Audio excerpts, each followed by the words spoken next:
Hello friends. आज हम पढ़ेंगे intention, knowledge, motive and negligence and rashness में। जैसा कि आप स्क्रीन पे देख पा रहे होंगे, सबसे पहले इंटेंशन क्या होती है। Intention is the desire and foresight of consequences. अब डिजायर ऑफ कॉन्सिक्वेंसेस और फोरसाइट ऑफ कॉन्सिक्वेंसेस में क्या फर्क है। जो डिजायर ऑफ द कॉन्सिक्वेंसेस है, इसका मतलब कि आप जो चाहते हैं करना। आप एग्जांपल ले सकते हैं। आप ने आपकी डिजायर है कि ये पर्सन मर जाए। भाई, कोई ए पर्सन है, वो बी पर्सन को क्या करता है, उसको नाइफ से मतलब चाकू उसके पेट में मार देता है। ठीक है। अब उसकी क्या, ए की क्या डिजायर है कि क्या बी क्या हो जाए, मर जाए, इसकी क्या हो जाए, डेथ हो जाए। ठीक है। तो ये क्या हो गई, ए की डिजायर हो गई। वही फोरसाइट ऑफ कॉन्सिक्वेंसेस का मतलब क्या है कि ए को पता है कि अगर वो बी के पेट में चाकू मारेगा तो बी मर सकता है। तो डिजायर ऑफ द कॉन्सिक्वेंसेस और फोरसाइट ऑफ द कॉन्सिक्वेंसेस में आपको फर्क पता चल गया। मैं दोबारा रिपीट कर देता हूँ। डिजायर ऑफ द कॉन्सिक्वेंसेस में क्या होगा कि ए चाहता है कि मैं बी को जान से मार दूं। ठीक है। वही ए चाकू से बी के पेट में चाकू मारता है, उसको पता है ये चाकू मारने से बी मर सकता है, तो ये क्या हो गया, फोरसाइट ऑफ कॉन्सिक्वेंसेस। तो जब ये दोनों चीज आ जाती है, डिजायर ऑफ द कॉन्सिक्वेंसेस भी और फोरसाइट ऑफ द कॉन्सिक्वेंसेस भी, तो उसे हम कहते हैं इंटेंशन, की पर्सन की इंटेंशन थी करने की, ये क्राइम करने की। ठीक है। So there is no situation when desire is present but foresight is absence. ऐसी कोई सिचुएशन हो ही नहीं सकती जहाँ पे भाई ए सोचे कि मैं बी को जान से मार दूं और वो उसके मतलब उसको फोरसाइट भी उसमें एब्सेंट हो, कि उसको पता ही नहीं भाई चाकू मारने से मर जाएगा, या फिर सर में मैं बहुत तेज इसके डंडा मार दूं वो मर जाएगा। तो ए को अगर लगे कि ऐसा नहीं हो सकता आगे आगे, तो ये क्या हो जाएगा, एप्स फोरसाइट का एब्सेंट हो जाएगा। तो ऐसी कोई सिचुएशन नहीं, कभी हो ही नहीं सकती कि जहाँ पे डिजायर हो बट फोरसाइट क्या हो, ना हो। अब हम पढ़ते हैं नॉलेज के बारे में। अब इंटेंशन आपने पढ़ ली। इंटेंशन आपने, मैंने आपको समझा दिया, जिसमें दो चीज होगी, एक होगी डिजायर ऑफ द कॉन्सिक्वेंसेस और दूसरा होगा फोरसाइट ऑफ द कॉन्सिक्वेंसेस। अब जो नॉलेज है, जिसमें खाली एक ही एलिमेंट होता है, उसे हम कहते हैं फोरसाइट ऑफ कॉन्सिक्वेंसेस।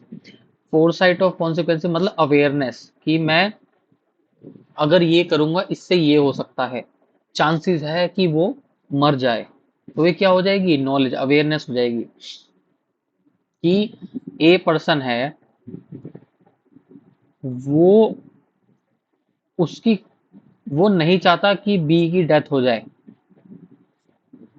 वो नहीं चाहता कि बी की डेथ हो जाए, बट ए कोई ऐसा काम कर रहा है, ए कोई ऐसा काम कर रहा है कि ए अवेयर है कि इस काम के करने से क्या हो सकता है, बी को नुकसान हो सकता है, या किसी थर्ड पर्सन को नुकसान हो सकता है। मैंने दोबारा दोहरा देता हूं। ए की यहाँ पे कोई डिजायर नहीं है, बट अवेयरनेस जरूर है कि जो वह काम कर रहा है उसकी वजह से किसी को चोट पहुंच सकती है, डेथ हो सकती है, या कुछ भी हो सकता है। तो ये किस में आ जाएगा, ये आ जाएगा नॉलेज में। अगर डिजायर और कॉन्सिक्वेंसेस दोनों होंगे, desire of the consequences and foresight of consequences दोनों होंगे, तो इंटेंशन में आना जाएगा। अगर सिर्फ और सिर्फ आपका क्या होगा, फोरसाइट ऑफ कॉन्सिक्वेंसेस होगा, मतलब अवेयरनेस ऑफ कॉन्सिक्वेंसेस होगा, तो वो नॉलेज में आ जाएगा। ठीक है।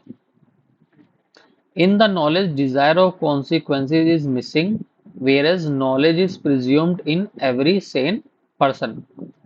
एक केस है एम्पर वर्सेस धीरजा, धीरजिया।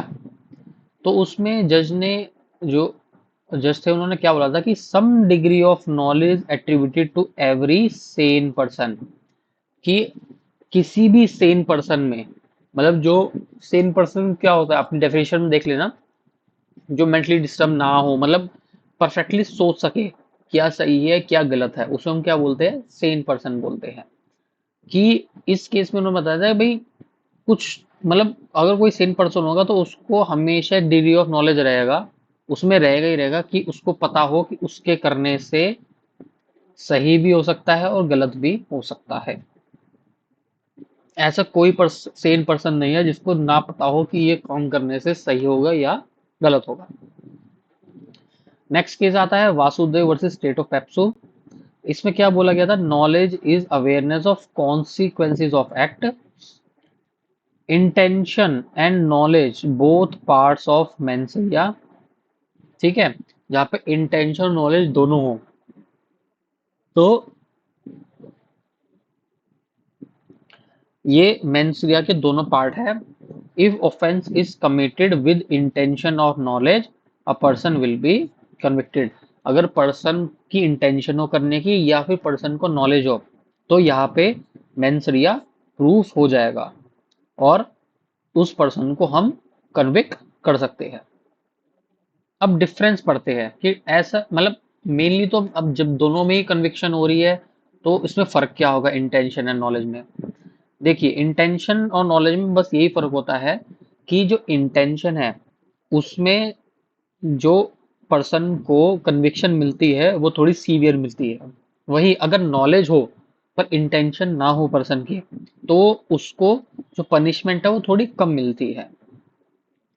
अगर पर्सन की इंटेंशन थी करने की, तो हमारे बीएनएस में जनरल एक्सेप्शंस भी है, तो वो जनरल एक्सेप्शंस को यूज नहीं कर सकता। वही अगर उसकी नॉलेज के अंडर उसने कोई क्राइम किया हो, तो उसमें वह जनरल एक्सेप्शन यूज कर सकता है। अब इसमें पढ़ते हैं, if offence is committed with intention, punishment will be more severe. वही हम पढ़ते हैं नॉलेज में, if an offence is committed with knowledge, punishment will be less severe. If an act is done with intention, a person cannot take benefit of some general exception. इसमें if an act is done with knowledge, a person can get benefit of some general exceptions. अब हमारा आता है motive. हमने क्या क्या पढ़ लिया, हमने पढ़ लिया इंटेंशन पढ़ लिया, हमने क्या पढ़ लिया, आपका नॉलेज पढ़ लिया। अब मोटिव का मतलब क्या है, देखिए मोटिव सीधा सीधा ये है कि किस कारणवश आपकी इंटेंशन बनी, उसके भाई कोई ऐसा है, आपकी इंटेंशन है, क्या इंटेंशन है, एक ही इंटेंशन क्या है कि मैं बी को क्या कर दूं, मैं बी को का मर्डर कर दूं। पर ये जो मर्डर है वो क्यों करूं, कि बी ने ए की क्या करी थी, सबके सामने इंसल्ट कर दी थी, इसलिए ए चाहता है कि वह बी का मर्डर कर दे। तो ये जो इंसल्ट हुई, इंसल्ट की वजह से इंटेंशन बनी ए की, जो ये इंसल्ट हुआ ये क्या हुआ, मोटिव हुआ। यहाँ पे इंसल्ट क्या हुआ, मोटिव हुआ, कि ए अपनी इंसल्ट को लेके उसने इंटेंशन बना ली, कैसी इंटेंशन बना ली कि बी को मैं जान से मार दूं। तो यहाँ पे मोटिव क्या हो गया, इंसल्ट हो गया। तो मोटिव क्या है, motive prompt the person to do something. Motive is not relevant to constitute a crime whether bad और गुड। अब आता है हमारा नेग्लिजेंस। अब नेग्लिजेंस और रैशनेस का पढ़ते हैं, इसमें भी थोड़े थोड़े सिमिलर लगते हैं नेग्लिजेंस और रैशनेस। देख लिए नेग्लिजेंस क्या होता है, negligence is not taking care where there is duty to care. अब हम काफी बार सुनते हैं medical negligence, medical negligence, medical negligence काफी आता है अखबारों में। तो ये क्या चीज है, नेग्लिजेंस क्या है, कि जहाँ पे मान लीजिए ए डॉक्टर है, इसको पूरी केयर रखनी थी, बहुत केयरफुली करना था ऑपरेशन, जिसकी वजह से बी की जान बच जाए। पर जो ए है वो पूरी तरह केयर नहीं रखता और अपनी घड़ी बी के पेट में भूल जाता है। तो ये क्या हुआ? ये नेग्लिजेंस हुआ। मतलब जहां पे किसी पर्सन की ड्यूटी हो कि वो ध्यान से काम करे और वो ध्यान से काम नहीं करता है, जिसकी वजह से कोई दिक्कत आ जाती है, तो वह नेग्लिजेंस माना जाएगा। अब नेग्लिजेंस में ना तो डिजायर ऑफ द कॉन्सिक्वेंसेज होता है और ना ही फोरसाइट ऑफ कॉन्सिक्वेंसेज होता है। Absence of desire of consequences और एब्सेंस ऑफ अवेयरनेस कॉन्सिक्वेंसेज। मतलब ना वो चाहता कि बी की डेथ हो या बी को कोई दिक्कत हो, और ना उसे पता कि ये जो काम कर रहा है इसकी वजह से बी की डेथ हो जाएगी या बी को कोई हार्म हो जाएगा। बट उसने वहां पे क्या करा, उसने उसकी ड्यूटी थी वहां पे केयरफुली ऑपरेशन करने की, बट उसने केयरफुली ऑपरेशन नहीं किया और अपनी घड़ी बी के पेट में भूल गया। तो वहां पे उन्होंने क्या करा? नेग्लिजेंस करा। अब रैशनेस का मतलब क्या होता है? रैशनेस का मतलब होता है एनी हैस्टी एक्ट। अब इसमें क्या होगा? रैशनेस में डिजायर ऑफ द कॉन्सिक्वेंसेस नहीं होगा, बट फोरसाइट ऑफ कॉन्सिक्वेंसेस जरूर होगा। ठीक है? उस फोरसाइट ऑफ कॉन्सिक्वेंसेस के बाद भी वो रिस्क ले ले। मैं आपको एग्जांपल देता हूँ। भाई, कोई एम्बुलेंस ड्राइवर है, ठीक है, वो बहुत तेज गाड़ी चला रहा है, अपनी एम्बुलेंस चला रहा है। अब उसकी क्या कोई मान उसकी कोई डिजायर है कि वो किसी को अपनी गाड़ी से उड़ा दे या जान से मार दे? उसकी डिजायर तो नहीं है। बट उसको पता है कि मैं इतनी स्पीड में गाड़ी चला रहा हूं, इसकी वजह से एक्सीडेंट के चांसेस हो सकते हैं। उसके बावजूद भी वो क्या करता है? अपनी गाड़ी को रैशली चलाता है। मतलब बहुत स्पीड में चलाता है, इधर उधर से निकालता है, रिस्क लेता है कॉन्सिक्वेंसेस को अवेयर होने के बाद भी। तो उसको हम क्या बोलेंगे? रैशनेस। तो आपको इस वीडियो में मैंने क्या क्या आपको बता दिया। इसमें मैंने आपको पढ़ा दिया intention, knowledge, motive, negligence and rashness.